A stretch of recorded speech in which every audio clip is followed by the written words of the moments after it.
글씨가 다 보이십니까? 뒤에? 괜찮습니까? 없으신 분들은 어플을 좀 사용하셔서 보시면 도움이 될 것 같습니다. 자, 오늘 같이 나눌 말씀은 에스라서 1장 1절부터 7절인데요. 짧은 시간이지만 필요한 말씀이라 한번 전체 통독하도록 하겠습니다. 자, 준비되셨나요? 준비됐나요? 네, 그러면 좀 읽어봅시다. 시작! 바사왕 고레스 원년에 여호와께서 예레미야의 입을 통하여 하신 말씀을 이루게 하시려고 바사왕 고레스의 마음을 감동시키시네. 그가 온 나라에 공포도 하고 조소도 내려 이르되 바사왕 고레스는 말하노니 하늘의 하나님 여호와께서 세상 모든 나라를 내게 주셨고 나에게 명령하사 유다 예루살렘의 성전을 건축하라 하셨나니 이스라엘의 하나님은 참 신이시라. 너희 중에 그의 백성 된 자는 다 유다 예루살렘으로 올라가서 이스라엘의 하나님 여호와의 성전을 건축하라. 그는 예루살렘에 계신 하나님이시라. 그 남아있는 백성이 어느 곳에 머물러 살든지 그곳 사람들이 마땅히 은과 금과 그 밖의 물건과 짐승으로 도와주고 그 외에도 예루살렘에 세울 하나님의 성전을 위하여 예물을 기쁘게 드릴지니라 하였더라. 이에 유다와 베냐민 족장들과 제사장들과 레위 사람들과 마음이 하나님께 감동을 받고 올라가서 예루살렘에 여호와의 성전을 건축하고자 하는 자가 다 일어나니 그 사냥 사람들이 은그릇과 금과 물품과 짐승과 보물로 돕고 그 외에도 예물을 기쁘게 드렸더라. 고레스 왕이 또 여호와의 성전 그릇을 꺼내니 옛적에 느부갓네살이 예루살렘에서 온 그다가 자기 신들의 신당에 두었던 것이라. 아멘. 저기 빨간색으로 되어 있는 것과 파란색으로 되어 있는 것을 이해하시면 오늘 제가 드릴 말씀을 다 이해하시는 겁니다. 네, 역사적 배경은 다 아시겠지만 예루살렘 즉 유다가 남유다가 바벨론에 의해서 멸망을 했습니다. 그래서 바벨론에 다 포로로 잡혀갔어요. 그런데 예레미야의 예언에 의해 하나님께서 감동을 주신 거죠. 예레미야의 그 글에 의하면 70년 동안 포로 생활을 할 것이고 70년이 차면 반드시 회복시키리라라고 하는 말씀을 주셨다는 말씀이죠. 그래서 바벨론이 역사적으로 따지면 망할 수 없는 나라가 조그만 바사, 페르시아에게 망합니다. 역사적인 그 미스테리예요. 그래서 영어의 속담에, 저 영어를 못하지만 바벨론처럼 망했다라는 속담이 있대요. 그건 뭐냐면 어처구니 없이 멸망했다, 어처구니 망했다는 뜻이에요. 근데 어쨌든 그때 왕이 바사왕 고레스예요. 바사왕 고레스의 원년에 이렇게 망하고 나서 여기 보면 1절에 여호와께서 예레미야 입을 통해서 하신 말씀을 이루게 하시려고 바사왕 고레스의 마음을 뭐 하시네? 감동시키시네 라고 되어 있어요. 하나님은 하나님의 일을 하실 때 방식이 여러 가지가 있는데 가장 흔하고 가장 확실하고 가장 많이 쓰는 방식이 뭐냐면 사람들의 마음을 감동시키는 거예요. 여러분들 마음이 감동해서 이 자리에 오지 않았습니까? 그런데 마음이 감동시키는 것은 하나님께서 우리에게 어떤 일을 시키실 때 어떤 그 사명을 주실 때 늘 하시는 방법인데요. 여기 보면 바사왕 고레스를 하나님께서 감동시켰다라고 성경에 나와 있어요. 이 1절의 원문에 보면 주어가 여호와예요. 여호와가 바사왕 고레스의 마음을 감동시켰다라고 되어 있어요. 그러니까 이거는 어떻게 보면 여호와께서 능동적인 행동으로 감동시킨 거예요. 저는 이거를 1차 감동이라고 얘기를 해요. 어떤 사역을 하거나 큰 역사적인 일을 하거나 하나님께서 큰 계획을 하실 때 하나님께서 1차 감동을 주시는데 1차 감동은 누구에게 주시냐면 보통은 리더, 그 나라나 그 공동체 리더에게 원포인트로 대부분 주세요. 예를 들어서 내가 출애굽을 시키는 약속을 했으니 출애굽을 시켜야겠다라고 해서 하나님께서 감동을 주신 게 누구죠? 모세죠. 원리더예요. 이스라엘 민족을 그 나라를 이끌어서 하나님의 나라를 세우겠다라고 감동을 주실 때 원 리더를 세우세요. 누구죠? 다윗이에요. 이와 같이 어떤 일을 큰 시작을 할 때는 첫 번째 1차 감동은 보통은 리더에게 주십니다. 그래서 여기 보면 바사와 고레스를 하나님께서 감동을 시켜서 온 나라에 공포도 하고 조서를 내렸어요. 2절, 3절, 4절을 쭉 나오는데 이 내용 자체가 너무 기가 막힌 내용이에요. 보시면 하늘의 하나님 여호와께서 세상 모든 나라를 내리주셨고 나에게 명령하사 유다 예루살렘 성전을 건축하셨으니 이스라엘 하나님은 찬신이다. 너희 중에 그 백성의 자는 다 예루살렘에 올라가라. 성전을 건축하라. 하나님은 예루살렘에 계신 하나님이기 때문이다. 그 남아있는 백성은 어디에 살든지 혹시 못 올라가면 금과 은과 그 밖의 물건과 짐승을 줘서 그 예루살렘에 하나님의 성전을 하는 것을 기쁘게 도와라라고 왕이 명령을 내렸어요. 근데 참 재밌는 거는 학자들은 과연 이 고레스가 하나님의 백성이었나? 요즘 말로 하면 크리스천인가? 아니에요. 너무 신기하지 않아요? 바사와 고레스는 역사 본론을 보면 어디에도 여호와의 신앙을 고백한 적이 없어요. 딱 여기만 있어요. 왜냐하면 하나님께서 1차 감동을 주실 때는 물론 우리 목회자나 목사님이나 하나님의 백성을 통해서 주시지만 때로는 이와 같이 하나님을 전혀 모르는 사람을 통해서도 원포인트 감동을 주세요. 이게 하나님의 역사하시는 거거든요. 참 놀라운 건 금방 읽었던 이 내용을 왜 이방인 왕에게 이 말을 하겠을까? 찾아보니까 슬픈 사연이 있는 얘기예요. 하나님의 입장을 여러분 생각하셔야 되는데 바사왕 고레스가 했던 이 고백은 실은 누가 해야 되죠? 이스라엘의 왕이 해야 될 일이에요. 내 백성 이스라엘의 왕이 입에서 하나님은 참 신이시고 너희들은 예루살렘 가서 예배를 드려야 하고 성실껏 하나님을 섬겨야 한다. 그 일에 여러분이 최선을 다하고 헌신을 하라고 한 말은 누가 해야 될 말이냐면 이스라엘 백성의 그 민족의 왕들이 해야 될 말인데 그걸 못했어요. 이스라엘이. 뭐하느라? 우상숭배하느라. 뭐하느라? 하나님 말고 다른 것들이 좋아서. 그러니까 하나님이 참다 안 돼서 이스라엘 멸망시키셨죠. 그리고 하나님께서 마치 이스라엘아 보란듯이 하나님을 전혀 알지 못하는 저 고레스 왕의 입을 통해서도 나는 찬양 받을 수 있는 하나님이라는 뜻이거든요. 굉장히 슬픈 고백이에요. 우리 입장에서는. 그러니까 이 고백을 했어요. 이게 이제 1차 감동입니다. 하나님은 감동을 통해서 역사하세요. 다음 2차 감동이 뭐냐면 여기 보시면 이해라고 되어 있죠? 보이십니까? 잘 보시면 알겠습니다.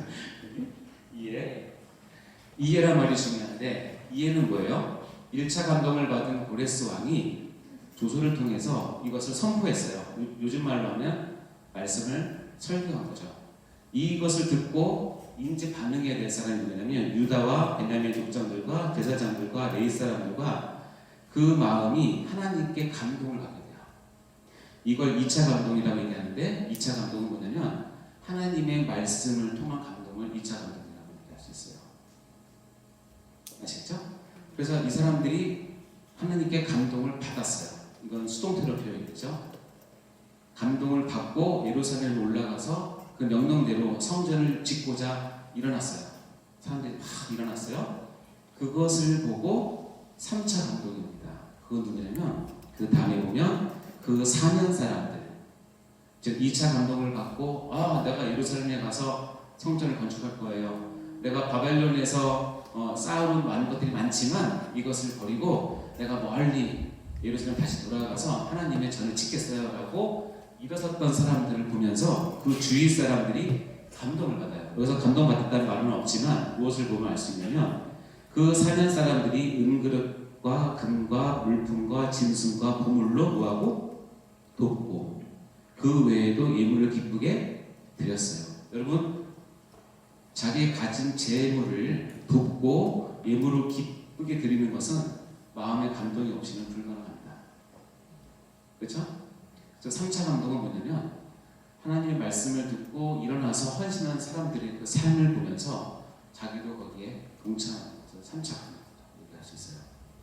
그렇게 하니까 놀랍게도 3차 감동이 어디까지 가냐면 다시 고레스 왕한테 가서 고레스 왕이 여호와의 성전 그릇을 다 빼라, 그리고 이것을 다시 예루살렘 거기로 가져가라 라고 하면서 예루살렘 성전 예배의 온전한 회복을 위해서 가지고 있던 것을 다 이렇게 줬거든요. 근데 이것은 뭐냐면 바벨론 느부갓네살 왕이 처음 예루살렘을 멸망할 때 가져갔던 거예요. 그러니까 다시 회복하는 거죠. 자, 이게 이제 오늘 읽었던 전체 내용이에요. 금방 읽었지만 첫 번째 감동시키시면은 하나님의 1차 감동이에요. 한 사람에게 원포인트로 전체 큰 그림을 보여주고 강력하게 역사하시는 감동이고요. 두 번째 감동을 받고 그랬던 2차 감동은 뭐죠? 그 리더를 통해서 말씀을 듣고 아, 이것은 하나님께서 주신 감동이야 라고 인정하는 사람들이 자기를 헌신할 때, 움직일 때, 활동할 때, 봉사할 때 감동을 받게 돼요. 하나님께서 감동을 주세요. 그리고 3차 감동은 뭐냐면 그렇게 2차 감동을 통해서 움직이는 사람들이 헌신하기 시작하니까 재물도 예물도 하다못해 성전 그릇까지도 다 드리는 감동을 받게 되는 거예요. 메디카 처치는 하나님의 감동에 의해서 시작이 되고 하나님의 감동에 의해서 진행될 것이고 하나님의 감동에 따라서 우리가 앞으로 생각을 하게 될 것입니다. 메디카 처치의 말은 여러분 다 아시겠지만 원 리더이신 소목사님 통해서 얘기가 나오죠. 그렇죠? 물론 소목사님은 크리스찬입니다. 고레스와는 달라요. 소목사님의 아마 산행 중에 떠올랐다고 말씀하신 것 같은데요. 그것을 통해서 이 시대에 무엇이 필요한가를 하나님께서 원포인트로 목사님께 주셨어요. 그래서 그것을 어떻게 하셨죠? 말씀 가운데 선포하셨어요. 그 말씀을 듣고 몇몇 사람들이 저를 포함한 장로님 그리고 몇몇 우리 메디카 처치의 팀원들이 그 말씀에 감동을 받고 메디카 처치를 꿈꾸기 시작하고 메디카 처치를 향해서 헌신하기 시작했어요. 그것을 본 많은 사람들이 돕기 시작했어요. 사무실도 돕기 시작했고 통지실도 돕기 시작했고 교무국도 돕기 시작했고 우리 세대교회 팀장 회의에서 돕기 시작했어요.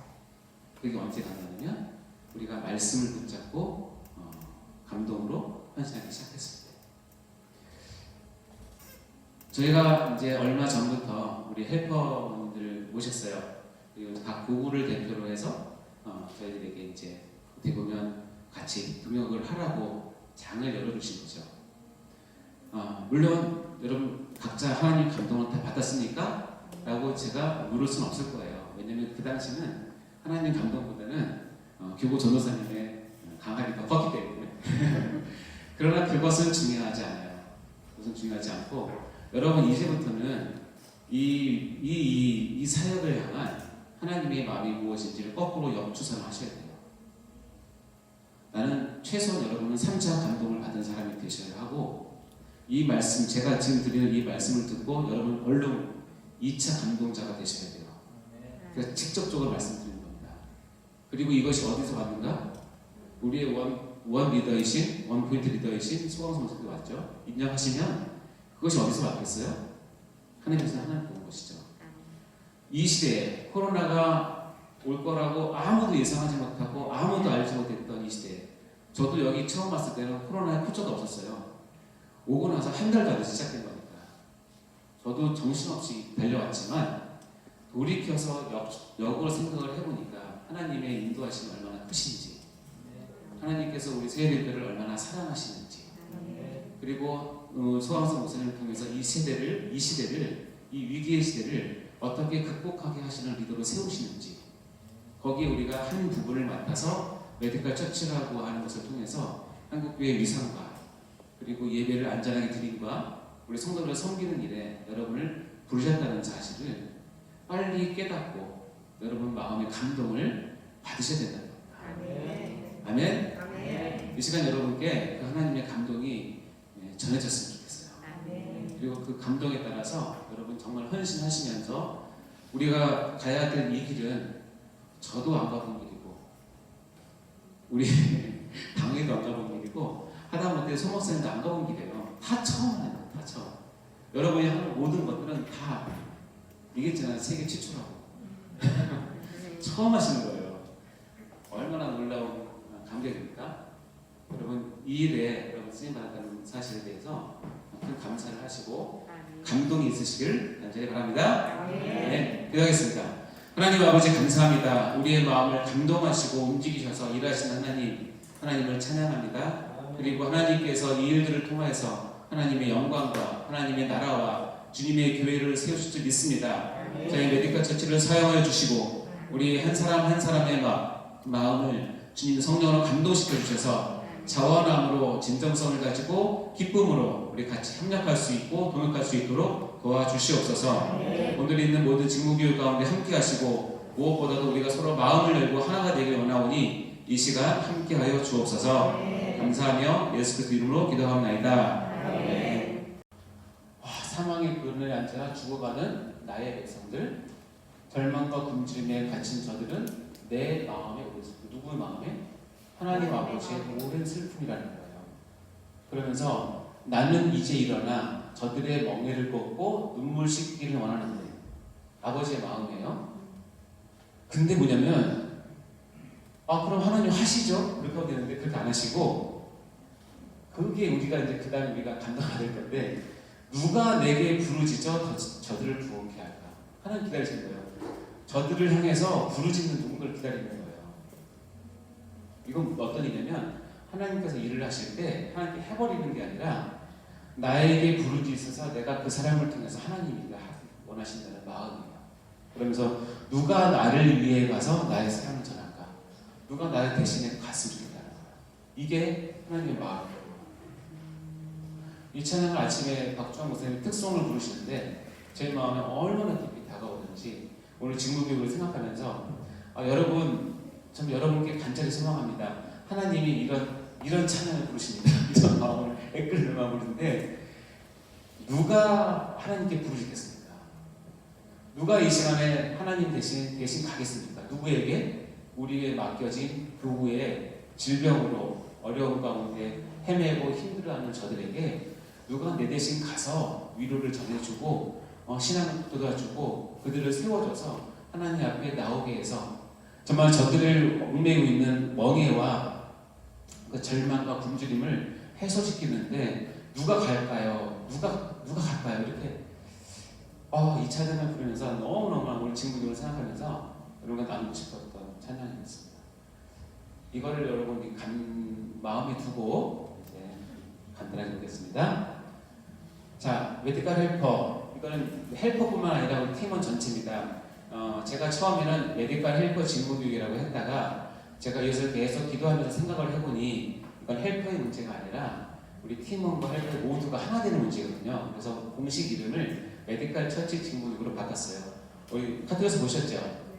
그래서 헬퍼뿐만 아니라 전체 일인데 여기 처치와 세계 교구 사이에 분명한 부족함이 있어요. 이 부족함을 헬퍼는 가지고 있어요. 가지고 있게 될 것이에요. 그럼 헬퍼는 메디컬 처치와 세계교회 교구 사이로 들어가서 하나의 다리를 연결시켜 주시는 거예요. 누가? 우리가. 연결해서 셋이 모여서 잘 보는 게 아니라 나가는 길이 있는데 뭐예요? 위도 손끝으로 가는 거예요. 우리에게 주어진 한 사람 한 사람 한 영혼 향해서 가는 겁니다. 그렇게 가게 될 때에 하나님께서 교회를 든든하게 세우시며 하나님의 위로가 필요한 그리고 하나님의 인도하심 필요한 사람들을 찾아서 여러분이 그들에게 사역을 하면서 섬기고 사랑하는 것이죠. 자, 이것이 전체 우리 개념이라고 말씀드렸고요. 그렇다면 오늘은 이것을 하기 위한 베이스입니다. 왜냐하면 여기에 보시면 사역 현장이 있습니다. 사역 현장에서 헬퍼와 구구 사역자들이 사역을 하면서 어려움이 있는 사람들 체크리스트로 상담 신청서로 올리게 됩니다.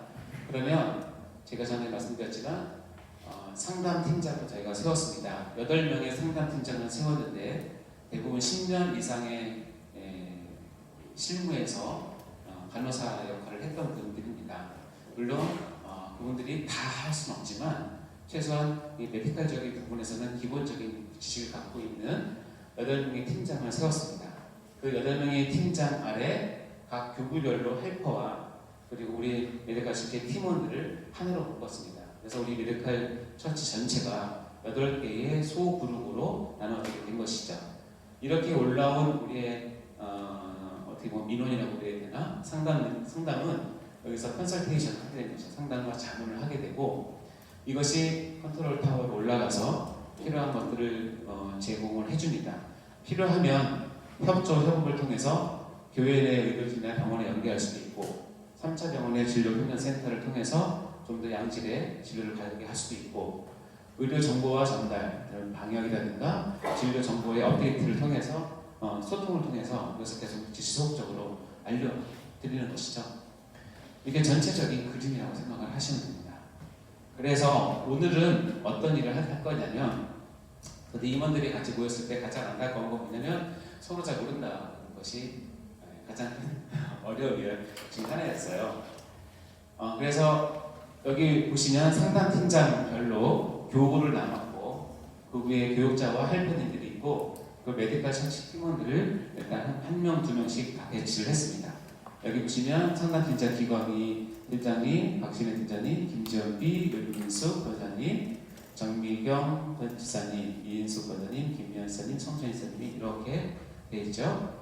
여기 이제 제가 카톡을 보내드린 전체 내용이고요. 그걸 한 표로 나누면 이렇게 됩니다. 그래서 메디컬 처치 하이브리드 팀 내용이 맞나 모르겠지만 어쨌든 간편하게 1조, 2조부터 해서 8조까지 있고요. 우리 기광희 사모님은 1에서 4교구에 이렇게 지금 팀원들이 있게 됩니다. 그다음에 박신혜 집사님에서 5-1교구부터 7교구까지, 김지연비 집사님은 8에서 10교구, 은민수 권사님은 10에서 13교구, 정미연 집사님은 14에서 17교구, 이인숙 권사님은 18에서 20교구, 김미안 집사님은 20에서 24교구, 성수연 집사님은 25에서 17교구 이렇게 교구별로 나눠서 팀장을 중심으로 헬퍼분이 3명 내지 4명이 협업을 해서 그 교구 내에서 일어나는 일들을 1차적으로 팀장님과 상의를 하고 팀장님들은 컨설테이션을 통해서 서로 정보를 해서 가장 좋은 베스트 웨이를 그분들이 제공할 수 있는 그런 정보를 만드는 것이죠. 이렇게 짰어요. 그래서 오늘 할 일은 뭐냐? 오늘 할 일은 뭐냐면 이 8개 팀이 처음 만나서 인사하시는 거예요. 아시겠죠? 오늘 할 일은 어렵지 않습니다. 그래서 인사 잘 하시고, 자, 여기가 지금 테이블이 여기까지 있으면 앞쪽에 1조, 2조, 3조, 4조 바로 한 두 칸 띄고 뒤에 5, 6, 7, 8 이렇게 지금 일어나셔서 해쳐 모여 해주시기 바랍니다. 참고로 은민석 권사님이 지금 확진되셔서 은민석 권사님인 4조는 우리 김현선 장로님께서 임시 전해드리도록 하겠습니다. 자, 자리 옮겨주세요.